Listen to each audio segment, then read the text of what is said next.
the video everyone. So we are continuing with GATE BT 2023 PYQ discussion.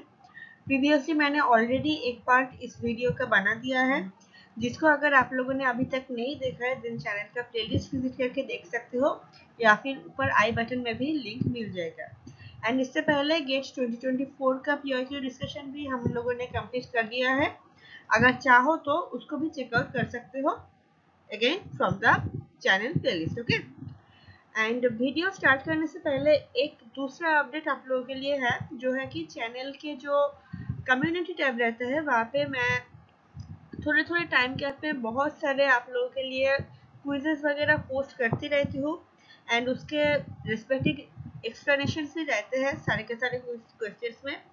सो आप लोग checkout करना community post को and try करना questions को आंसर करने का। ओके, कोई भी डाउट हो then you can ask in the comment section. So let us begin with our today's video. देखो, पहले ही क्वेश्चन इंजीनियरिंग मैथमेटिक्स से है। प्रीवियस वीडियोस में भी मैंने कुछ इंजीनियरिंग मैथमेटिक्स के क्वेश्चन डिस्कस करवाए हुए हैं, एंड इस वीडियोस में भी करवा रही हूँ।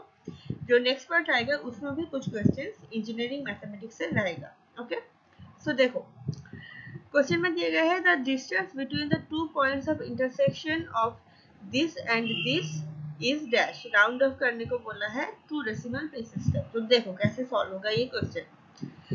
दो इक्वेशन हमारे पास दिया हुआ है, one is x square plus y equal to 7, that is our first equation, and another one is x plus y equal to 7, that is our second equation. So हमने क्या है ये जो सेकेंड इक्वेशन है इससे हमने y का value निकल गया है।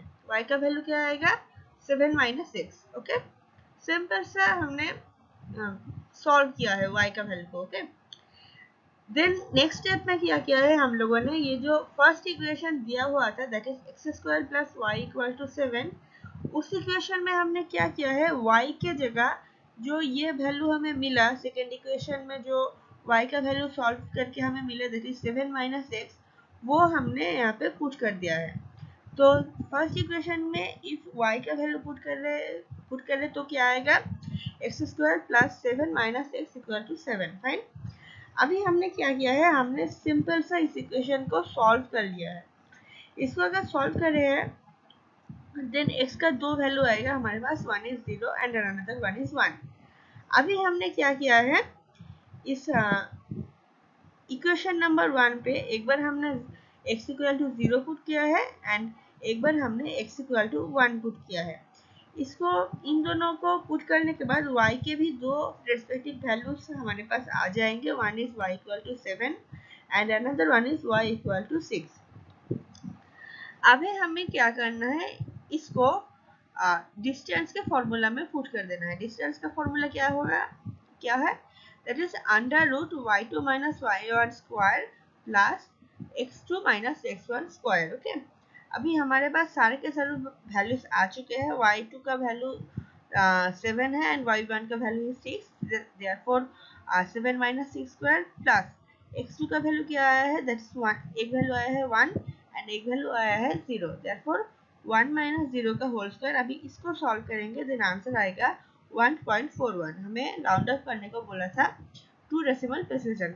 सो आप यहाँ पे जो डिजिट इनपुट करेंगे वो क्या होगा 1.41 होगा। Fine, let's move towards the next video.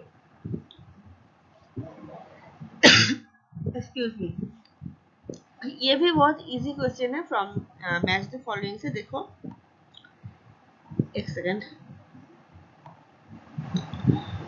Energy क्या होता है, energy is the unresponsiveness to antigens due to lack of co-stimulatory molecules. Okay. So P का क्या आएगा, P का 3 आएगा। ओके, इससे तो बस एक ही ऑप्शन यहाँ पे एलिमिनेट होगा दैट इज ऑप्शन बी। बाकी सारे के सारे ऑप्शन में P का 3 दिया हुआ है। अभी देखो एक्टिवेशन इंड्यूस सेल डेथ क्या आएगा, वो आएगा elimination of activated T cells after antigen clearance. So Q का 1, P का 3 एंड Q का 1। देखो आंसर आ गया option A. Okay, right answer क्या आएगा ऑप्शन ए। दोनों को ही मैच करने से हमारे पास आंसर आ गया। सो देखो कितना इजी होता है ये मैच द फॉलोइंग टाइप के क्वेश्चन। तो एग्जाम टाइम पे डेफिनेटली इस टाइप के क्वेश्चन को आप लोग जरूर से टारगेट करिएगा। नेक्स्ट, ये भी मैच द फॉलोइंग से है एंड अगेन बहुत ही ज्यादा इजी है, बहुत ही बेसिक क्वेश्चन है। यू कैन सी, देखो मेसोफाइल्स क्या होता है, grows optimally between 20 degree and 40 degree C. R का वन, चलो दो ऑप्शन बाहर हो गए, बी एंड सी बाहर, क्योंकि आर का वन तो ए एंड डी में ही दिया हुआ है। अभी देखते हैं हेलोफाइल्स क्या होता है।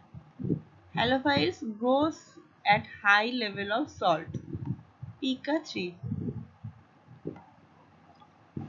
अरे वाह, इसमें भी ऑप्शन आ गया, पी का 3। तो बस एक ही ऑप्शन में बचे हुआ था, that is option A answer आएगा। ओके, अभी देखो ये भी बहुत ही इजी क्वेश्चन है। अगेन जीनोम, जो जीनोम स्ट्रक्चर्स रहते हैं, लाइक कौन सा डबल स्ट्रैंडेड, लाइक कौन सा सिंगल स्ट्रैंडेड डीएनए है, कौन सा डबल स्ट्रैंडेड डीएनए है, कौन सा लीनियर है, कौन सा सर्कुलर है, ये सब आपको याद रखना पड़ेगा डिफरेंट माइक्रोब्स का।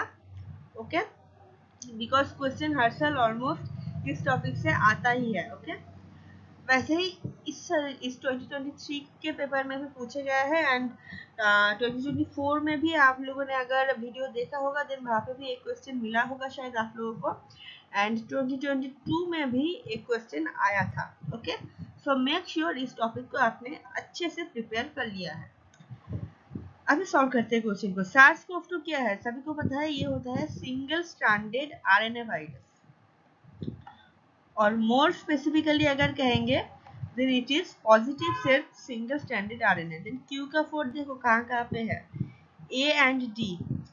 चलो दो ऑप्शन निकल गए, बी सी निकल गए।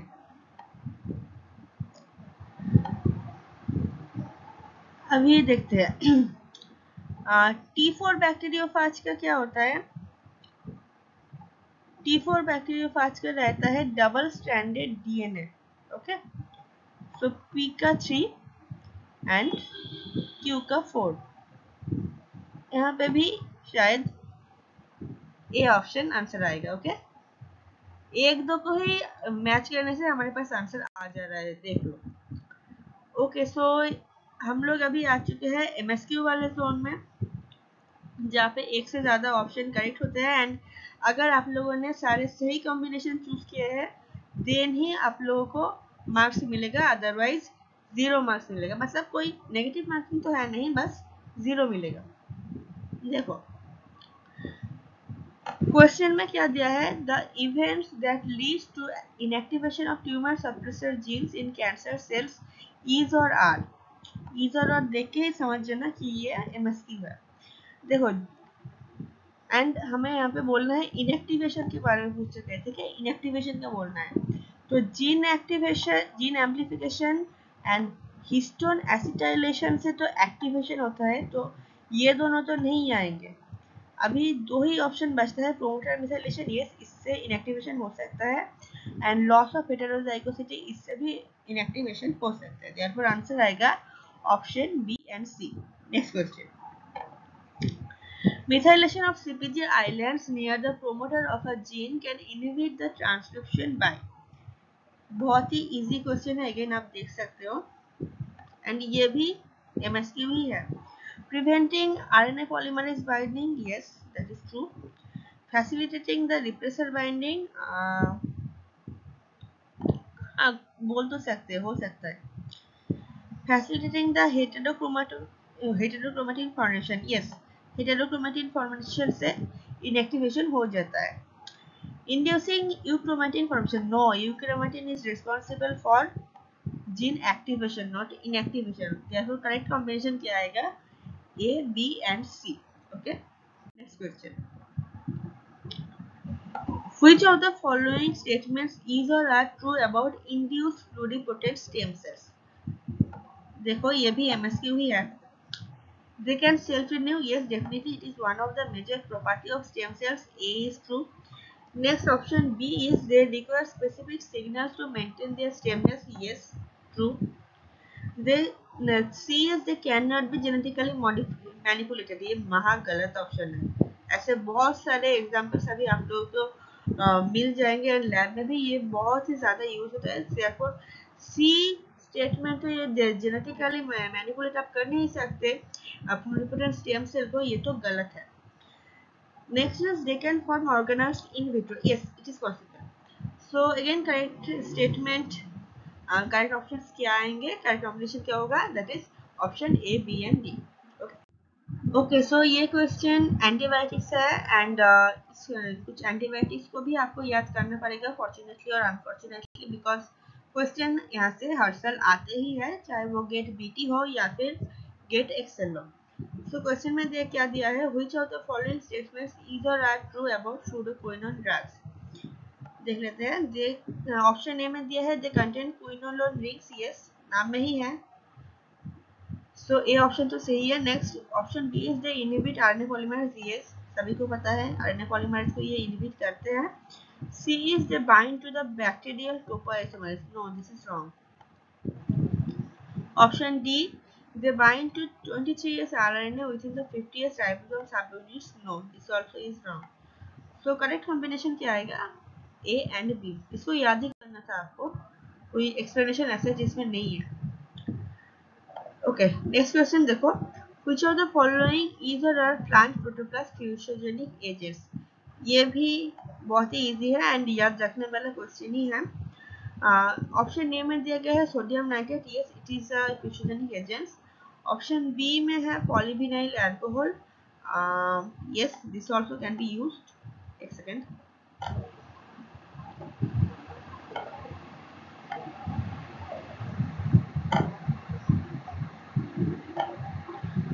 सो ऑप्शन ए एंड बी तो हमारा सही है।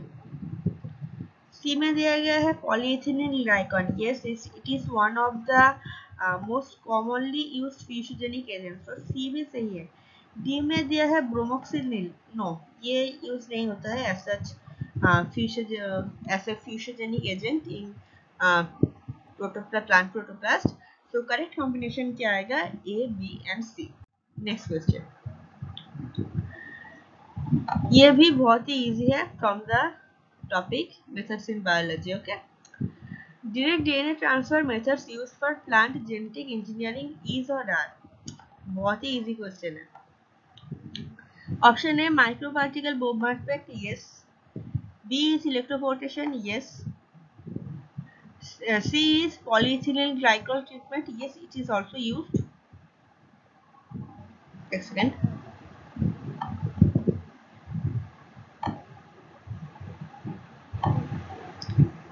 सी इज आल्सो करेक्ट। डी में दिया है एगारोबैक्टीरिया मेडिएटेड ट्रांसफॉर्मेशन, नो ये डायरेक्ट नहीं है, इसमें हम लोग डीएनए को सबसे पहले एगारोबैक्टीरियम के अंदर इंसर्ट करवाते हैं, देन उसके थ्रू उसको दूसरे ऑर्गेनिज्म के बॉडी में ट्रांसफर करते हैं, या फिर यू कैन से प्लांट में ट्रांसफर करते हैं। ओके, सो करेक्ट कॉम्बिनेशन क्या आएगा, option A B and C. Let's move towards the next question. Okay, ये क्वेश्चन वेक्टर से है from the topic recombinant DNA technology and जो डिफरेंट वेक्टर्स के इंसर्ट साइज है उसको आपको मेमोराइज करना पड़ेगा, बिकॉज डिफरेंट एग्जाम्स में वो पूछे जाते हैं।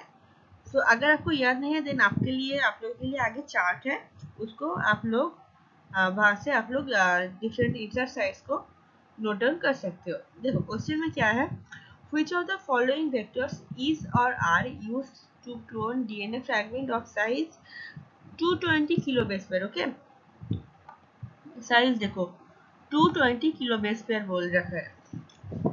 अभी कॉस्मेट का क्या साइज होता है, इसका तो 35 तो 45 के भी होता है, सो 220 तो बहुत ज्यादा है, सो कॉस्मेट से तो नहीं हो सकता। देन PUC19 प्लाज्मिड का अराउंड 10 kb के आसपास रहता है, देयरफॉर प्लाज्मिड्स भी तो इसको insert as a insert use नहीं कर सकते। सो तो ही ऑप्शन हमारे पास बचते हैं, A that is BAC and B that is YAC. Okay, so correct combination आएगा option A and B. So यहाँ पे आप लोगों के लिए ये चार्ट दिया गया है, आप लोग वीडियो को पॉज करके इस चार्ट को नोट डाउन कर लेना एंड याद कर लेना, बिकॉज बहुत ही इंपॉर्टेंट है from the prospective of different competitive exam, both from CSIR net, GATE और एनी अदर एग्जाम। यहाँ से सवाल तो पूछे ही जाते हैं। ओके, सो नोट डाउन कर लेना इसको। नेक्स्ट क्वेश्चन पे चलते हैं। सो फाइनली हम लोग आ चुके हैं एनएटी वाले जोन में एंड ये क्वेश्चन पूछा गया है आपका बायो प्रोसेस इंजीनियरिंग से एंड बहुत ही इजी है अगर आपको फॉर्मूला पता है तो। देखो क्वेश्चन में दिया गया है the following reaction represents biomass synthesis from hexadecane. यहाँ पे ये इक्वेशन दिया गया है where this represents the biomass, the value of respiratory quotient round up to 2 decimal places is dash। Respiratory quotient, देखो रेस्पिरेटरी क्वोशेंट का फॉर्मूला क्या होता है, mole of carbon dioxide produce divided by mole of oxygen used. अभी ये दोनों value हमें पता है, मोल ऑफ CO2 प्रोड्यूस क्या है 5.37 एंड कार्बन डाइऑक्साइड यूज्ड क्या है तो दैट इज 12.5। सो हमें इन दोनों को डिवाइड ही तो करना है, 5.37 डिवाइडेड बाय 2 12.5 लिखोगे करोगे तो आंसर आ जाएगा 0.429। लेकिन यहाँ पे अगर आप लोगों ने 0.429 लिख दिया तो हो सकता है शायद आपका आंसर गलत हो जाए, बिकॉज क्वेश्चन में कहा था हमें 2 डेसिमल प्लेसेस तक राउंड ऑफ करने को। सो आप यहाँ पे राउंड ऑफ करके 0.43 भी लिख सकते हो या फिर इसको 0.42 तक भी रख सकते हो, बिकॉज एक रेंज गेट में दिया ही होता है, उसमें अगर आपका आंसर फॉल हो जाता है देन उसको करेक्ट माना जाएगा। ओके, नेक्स्ट क्वेश्चन, ये आर्हेनियस इक्वेशन से है एंड बहुत ही इजी है, सिंपल सा फॉर्मूला से ही आपका आंसर आ जाएगा। देखो क्वेश्चन में क्या है, temperature from a reaction with an activation energy value of 15 kilocalorie per mole is increased from 300 Kelvin to 310 Kelvin if the value of the ideal gas constant R is 1.9872 calorie per mole per Kelvin, the ratio of the reaction rate constants K 310 divided by K 300 is dash। Round of करना है हमें 2 decimal places तक। कैसे solve होगा, देखो सारे value तो हमें हमारे पास दिया ही है, एक्टिवेशन एनर्जी का वैल्यू हमें दिया है, T1 हमारे पास दिया है, T2 दिया है, R का वैल्यू भी दिया है। अभी यहाँ पे एक छोटा सा कन्वर्शन आपको करना पड़ेगा, वाई बिकॉज देखो यहाँ पे जो R का वैल्यू है वो है कैलोरी पे। ओके, एंड यहाँ पे एक्टिवेशन एनर्जी का यूनिट में क्या है, ये देखो किलो कैलोरी पे। सो दैट मीन्स यहाँ पे आपको कन्वर्शन एक करना रहेगा। सो कैलोरी को अगर आप किलो कैलोरी पे किलो कैलोरी से अगर आप कैलोरी पे कन्वर्ट करते हो देन आपको क्या करना पड़ेगा, 10⁻³ से मल्टीप्लाई करना पड़ेगा। सो एक्टिवेशन एनर्जी अब क्या होगा 15 × 10⁻³ कैलोरी पर मोल। ओके, अभी क्या है, अभी आरएनएस का इक्वेशन हमें पता है, that is natural log of K2/K1 equal to EA/R into 1/T1 minus 1/T2। सारे वैल्यूज अभी हमारे पास है, उसको हमें एज इट इज पुट कर देना है। Natural log of K 310 divided by K 300 equal to ये का वैल्यू है, दैट इज एक्टिवेशन एनर्जी का वैल्यू है 15 × 10⁻³ डिवाइडेड बाय R का वैल्यू दिया है 1.9872 इंटू 1 डिवाइडेड बाय T1 का value 300 minus 1 divided by T2 का वैल्यू 310। अभी इसको अगर सॉल्व करोगे then K 310 divided by K 300 का वैल्यू आ जाएगा 2.253। इसको क्वेश्चन में आपको बोला था 2 डेसिमल प्लेसेस तक राउंड ऑफ करने को, देयरफॉर 2 डेसिमल प्लेसेस तक अगर आपने राउंड ऑफ कर लिया देन फाइनल आंसर आ जाएगा आपके पास, दैट इज 2.25। ओके, नाउ ये क्वेश्चन ऑक्सीजन ट्रांसफर रेट से है and it is again one of the hot topic from the examination point of view. हर साल एक क्वेश्चन यहाँ से आता ही है, देयरफॉर आपको अच्छे से प्रिपेयर करना रहेगा इस टॉपिक को भी। ओके, देखो क्वेश्चन में क्या है, E coli is cultivated in a chemostat operated at a dilution rate of 0.2 per hour. The values of biomass yield due to oxygen consumption and steady state biomass concentration are 0.2 gram per gram and 10 gram per liter respectively. The oxygen transfer rate in gram per liter per hour is dash. अगर आपको formula पता है then बहुत ही ज़्यादा easy है, and इसी से ही मिलता जुलता एक क्वेश्चन आपका गेट बीटी 2024 में भी पूछा गया था। अगर आप लोगों ने नहीं देखा है देन गेट बीटी 2024 का जो पार्ट 3 है उस वीडियो को एक बार चेकआउट कर लेना। ओके, सो देखो डायल्यूशन रेट डी का वैल्यू हमारे पास दिया है 0.2 पर आवर। बायोमास का वैल्यू क्या है, x इक्वल टू 10 ग्राम पर लीटर। देन आपके पास biomass yield due to oxygen consumption that is y, x/O2 का वैल्यू क्या है 0.2 ग्राम पर ग्राम। अभी देखो यहाँ पे ग्राम पर लीटर पर आवर सारे यूनिट्स यहाँ पे सेम है, देयरफॉर यहाँ पे हमें कुछ भी कन्वर्शन करने का जरूरत नहीं है, एंड ऑक्सीजन ट्रांसफर रेट का वैल्यू हमें निकालना है। ओके, सो स्टेडी स्टेट में क्या पता है हमें d इक्वल टू म्यू होता है। Okay, and oxygen transfer rate का फॉर्मूला क्या होता है mu G into X upon Y x/O2। So x का वैल्यू हमारे पास तो दिया गया है 10। ओके, देख सकते हो यहाँ पे x का वैल्यू 10 है, and y x/O2 that is biomass yield due to oxygen consumption, इसका वैल्यू दिया गया है 0.2। एंड म्यू जी क्या है, हमें अभी यहाँ पे निकलना है d equal to mu. So d का वैल्यू क्या था 0.2। सो अभी यहाँ पे भी 0.2 हमने पुट कर दिया है।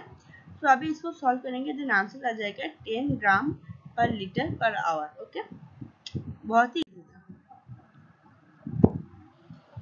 ओके, ये भी इजी क्वेश्चन है, बस थोड़ा सा कैलकुलेशन आपको करना रहेगा। क्वेश्चन में दिया है aqueous two phase extraction is used to recover alpha amylase from a solution excuse me. A polypropylene glycol dextran mixture is added and the solution separates into upper and lower phases. The partition coefficient that is K का value हमें दिया गया है 4 and the ratio of upper to lower phase volume is 5. The enzyme recovery or yield in percentage round off to nearest integer is dash. Okay, देखो कैसे solve होगा। हमारे पास partition coefficient that is K का value दिया गया है, and K equal to हमें क्या पता है concentration in upper phase divided by concentration in lower phase that is Cu upon Cl equal to 4। ये है हमारा first equation, and upper phase two lower phase का वॉल्यूम रेशियो दिया गया है 5 that is Vu upon Vl will be equal to 5। अभी Vu upon Vl equal to 5 दिया गया है, देन हम 5 को क्या लिख सकते हैं 5/1 भी लिख सकते हैं, राइट। अभी इसको कंपेयर करेंगे, देन Vu का वैल्यू हम लोग लिख सकते हैं Vu equal to 5 and Vl equal to 1। Then Xu क्या है, Xu is the biomass concentration is in upper phase liquid। So Xu क्या है Cu into Vu that is concentration into upper phase, concentration in upper phase into volume in upper phase। Okay, right। So Cu का value क्या आएगा हमारे पास, इस equation को अगर solve करोगे देन Cu का वैल्यू हमारे पास आएगा 4 into Cl। फाइन, तो यहाँ पे हमने 4 into Cl लिखा है एंड Vu को एज इट इज रख दिया है, and Xl that is biomass concentration in the lower phase liquid is Cl into Vl। Okay, तो इसको भी हम लोग एज इट इज यहाँ पे रख रहे हैं। देन X टोटल क्या आएगा that is biomass total equal to क्या आएगा biomass in the upper phase plus biomass concentration in the lower phase. Okay, then Xu का वैल्यू हमने क्या निकाला है अभी that is 4 into Cl into Vu। ओके, 4 into Cl into Vu लिख दिया है, प्लस Xl का वैल्यू क्या है हमारे पास Cl into Vl। अभी क्या है हमने दोनों जगह से Cl को कॉमन ले लिया है। सो अभी हम क्या लिख रहे हैं 4 into Vu Cl into मतलब Cl को हमने यहाँ पे कॉमन निकाला है into 4 into Vu यहाँ पे ये बचा प्लस Vl। ओके, अभी यील्ड का फॉर्मूला क्या होता है, that is X U upon X total. Y X U, because क्या है, आप लोग यहाँ पे देख सकते हो, यहाँ पे partition coefficient is greater than 1। Partition coefficient का वैल्यू हमारे पास 4 है, सो 4 क्या है, it is greater than 1। And जब भी पार्टीशन कोएफिशिएंट का value will be greater than 1, तब क्या होगा, हमारा एक्सट्रैक्शन अपर फेज में होगा। ओके, सो देयरफॉर इसलिए यहाँ पे हम लोगों ने एक्स यू लिखते हैं, that is biomass concentration in the upper phase liquid divided by x total, that is total biomass concentration।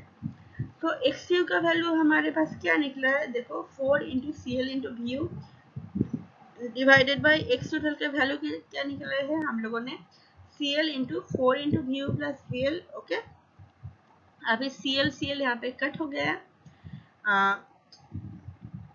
We you का वैल्यू क्या आया था हमारे पास, 5 आया था, therefore 4 into 5 divided by 4 into vu means 4, again 4 into 5 plus vl का value यहाँ पे देख सकते हो क्या निकला था, 1 निकला था।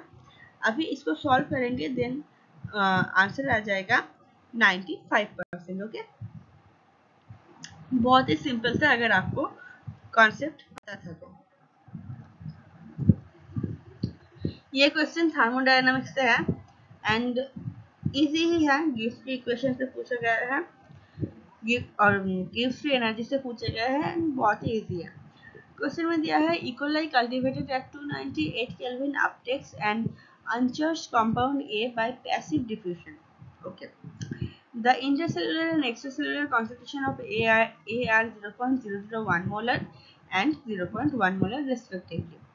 If the value of ideal gas constant R is 1.9872 calorie per mole per Kelvin, then the free energy change in kilocalorie per mole। मतलब यहाँ पे आप लोगों को एक यूनिट कन्वर्शन रहेगा। For passive diffusion of A is dash round off to 2 decimal places. देखो कैसे सॉल्व होगा। तो यहाँ पे मैंने पहले ही बोला है, एक यूनिट कन्वर्शन आपको करना पड़ेगा, बिकॉज यहाँ पे किलो कैलोरी में आपको आंसर निकलना है एंड आपको वैल्यू दिया गया है कैलोरी में।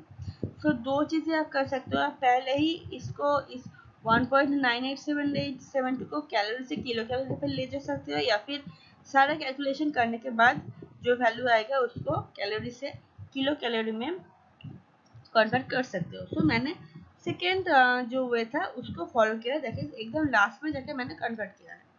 देखो आर का वैल्यू दिया गया है, T is also given, delta G निकलना है एंड सेल का सेल सॉरी ए का डिफ्यूजन कहाँ पे हो रहा है, within the cell, that means 0.1 से वो जा रहा है 0.001 मोलर के पास। That means final concentration is 0. मतलब final we can say the final state is 0.001 and initial is 0.1 molar. Okay, so अभी फॉर्मूला में क्या होता है, delta G equal to R T natural log of final concentration upon initial concentration. अभी देखो अभी सारे वैल्यूज हमारे पास है, जिसको एज इट इज पुट कर देना है। आर का value is also is given, that is 1.9872 into T is 298 into natural log of final concentration क्या है, that is 0.001 divided by 0.1, that is the initial concentration. Initial concentration is 0.1। इसको solve कर रहे हैं, देन आंसर आ जाएगा -2727.11 calorie पर मोल। Mind it, देखो कैलोरी पे हमारा आंसर आया है एंड हमें आंसर निकलना है किलो कैलोरी में, मतलब कन्वर्शन जरूरी है। सो अभी लास्ट स्टेप में हम इसको कन्वर्ट करके, इसको कैलोरी से किलो कैलोरी में कन्वर्ट करके लिख सकते हैं -2.72 किलो कैलोरी पर मोल। therefore आप यहाँ पे जब डिजिट इनपुट करोगे 2 डेसिमल प्लेसेस तक आपको लिखना है, तो क्या लिखोगे यहाँ पे 2.72 लिख दोगे। फाइन, ये भी बहुत ही इजी है अगर फॉर्मूला पता है तो। क्वेश्चन देखो, इफ ये क्वेश्चन बायोइन्फॉर्मेटिक्स से है बाय द वे, अगर आपको टॉपिक जानना है तो। If there are 3 unrooted trees for 4 protein sequences, the number of rooted trees for the same number of sequences is dash। देखो unrooted trees for 4 protein sequences, मतलब n का value हमारे पास 4 है। ओके, तो फिर रूटेड ट्रीज का formula क्या होता है? रूटेड ट्रीज का वैल्यू ही हमें तो निकालना है ना, राइट? अनरूटेड का वैल्यू गिवन है, रूटेड का वैल्यू हमें निकालना है। सो रूटेड का फॉर्मूला क्या होता है? 2n minus 3 factorial divided by 2 to the power n minus 2 into n minus 2 factorial.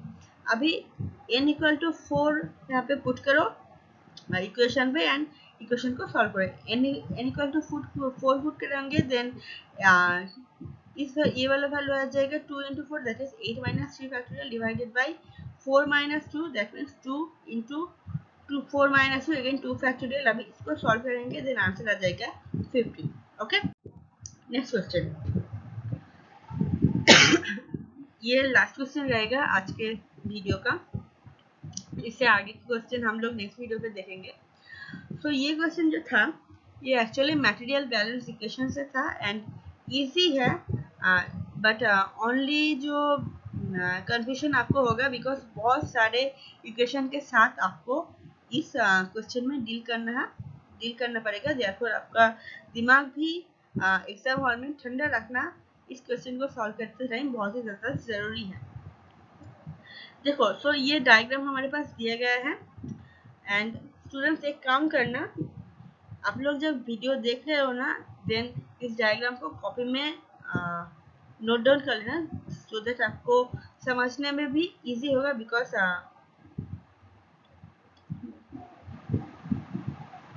Because मेरे पास उतना स्पेस नहीं था आगे के स्लाइड्स में कि मैं जो आपका डायग्राम है उसको ऐड कर सकूं। ओके, तो देख लेते हैं पहले सॉल्व कैसे होगा ये question. F0 and FR are the volumetric flow rates in liter per hour of feed and recycle streams respectively. X1, X0, X are cell concentration in the reactor, recycle stream and product stream respectively. Okay, मतलब पहले का पहले है, दूसरे का दूसरा है and तीसरे का तीसरा है। X0 by X1 का वैल्यू दिया गया है, FR by F0 का वैल्यू भी दिया गया है। X1 का value is also given, the value of X, ये जो x है इसका वैल्यू हमें निकालना है। देखो कैसे सॉल्व होगा। देखो, तो इसीलिए मैं बोल रही थी कि आप लोग जो डायग्राम दिया है उसको एक बार नोट डाउन कर लेना अपने कॉपी में, या फिर वीडियो को एक बार बैक जाके भी देख लेना। बिकॉज डायग्राम का आपको हर एक स्टेप में इस क्वेश्चन में ज़रूरत होने वाली है। मेरे पास यहाँ पे उतना ज़्यादा स्पेस नहीं था, इसलिए मैं वहाँ पे उस डायग्राम को इंक्लूड नहीं कर पाई। लेकिन ठीक है, आप पहले सॉल्यूशन को नोट डाउन कर लो एंड देन डायग्राम को देखो एंड इस क्वेश्चन के लिए आपको बार बार रिमाइंड करके इस सॉल्यूशन को शायद हो सकता है देखना ज़रूरी हो जाए, बिकॉज थोड़ा सा कॉम्प्लेक्सिटी इसमें है ही। ओके, देखो, बिकॉज बहुत सारे इक्वेशन से आपको डील करना पड़ेगा। x0 by x1 का वैल्यू हमें क्वेश्चन में दिया गया है, that is 1.5। fr by f0 value का भी हमें दिया गया है क्वेश्चन में, दैट इज 0.7। x1 का वैल्यू भी क्वेश्चन में गिवन है, दैट इज 7.3 ग्राम पर लीटर। अभी देखो हम लोग सॉल्व कैसे कर रहे हैं। fr by f0 equal to 0.7 था, that means fr equal to क्या करेंगे, क्रॉस मल्टीप्लाई कर लेंगे, that is fr equal to 0.7 into f0।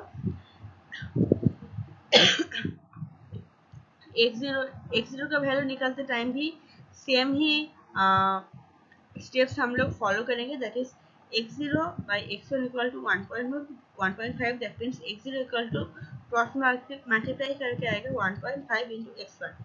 अभी देखो x1 का वैल्यू हमारे पास यहाँ पे दिया गया है 7.3 को यहाँ पे हम लोग पुट कर लेंगे, दैट मीन्स x1 का वैल्यू पुट कर देंगे, देयरफॉर x0 का वैल्यू आ जाएगा 10.95 ग्राम पर लीटर। अभी feed to the cell separator, एक बार वीडियो को बैक करके डायग्राम देख लेना। सेपरेटर पे जो फीड है वो है F0 प्लस F1, डायग्राम पे दिया गया है, वहाँ पे एक बार बैक करके देख लेना। मेरे पास बैक जाना एक्चुअली पॉसिबल है नहीं यहाँ पे, इसलिए मैं शो नहीं कर सकती, लेकिन आपके पास अपॉर्चुनिटी है, आप यूट्यूब का वीडियो थोड़ा सा बैक में करके देख सकते हो। सो F0 एज इट इज रख देंगे, प्लस FR का वैल्यू हमने देखो यहाँ पे निकला है 0.7 into F0। So F0 plus 0.7 into F0 equal to आएगा 1.7 F0। अभी नेक्स्ट स्टेप में rate of cell mass transfer to the cell separated is x1 into 1.7 into F0। Again यहाँ पे वापस से आपको डायग्राम देखना पड़ेगा।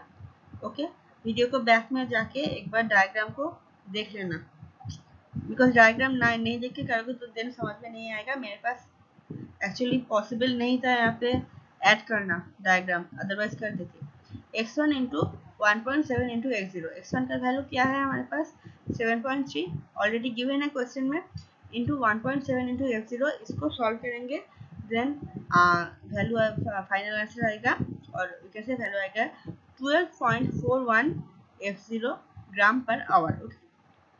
Then in the next step we have to find the rate of cell mass transfer back to the feed. Okay, back to the feed, back to the feed मतलब आपको निकालना है FR into X0। डायग्राम देख लेना वापस से, देखोगे तभी क्लियर होगा। FR into X0, so FR into X0 equal to क्या आएगा 10.95। X0 का वैल्यू जो हमें गिवन है या फिर आया है हमारे पास कैलकुलेट करके, वो into 0.7 into F0, that is FR का वैल्यू हमारे पास कैलकुलेट करके आया था 0.7 इंटू F0। देन इसको अगर सॉल्व करेंगे देन आएगा 7.665 F0 ग्राम पर hour. Then cell mass out of the separator हमें निकलना है, that is cell mass out of the separator क्या आएगा, टोटल कितना सेल मास गया है that is 12.41 into F0 divided by कितना सेल मास आपका फीड में बैक गया है, दैट इज 7.665 इंटू F0। तो cell mass out of the separator क्या आएगा, टोटल माइनस जितना बैक गया है उतना, that is 12.41 minus 7.665 into F0। So इसको सॉल्व करेंगे देन ये इसका आंसर आ जाएगा 4.745 F0 ग्राम पर आवर। देन सेल कॉन्सेंट्रेशन अगर आप हमने फाइनली निकलना है देन वो क्या आएगा 4.745 F0 divided bye F0, answer आ जाएगा 4.745। ओके, तो यहाँ पे हम लोग कंप्लीट करेंगे आज का वीडियो। इससे आगे का क्वेश्चन हम लोग नेक्स्ट वीडियो में डिस्कस कर लेंगे। वीडियोस अच्छे लगे हो देन चैनल को लाइक करके वीडियो को लाइक करके चैनल को एक बार सब्सक्राइब जरूर से कर दीजिएगा। And thank you for watching.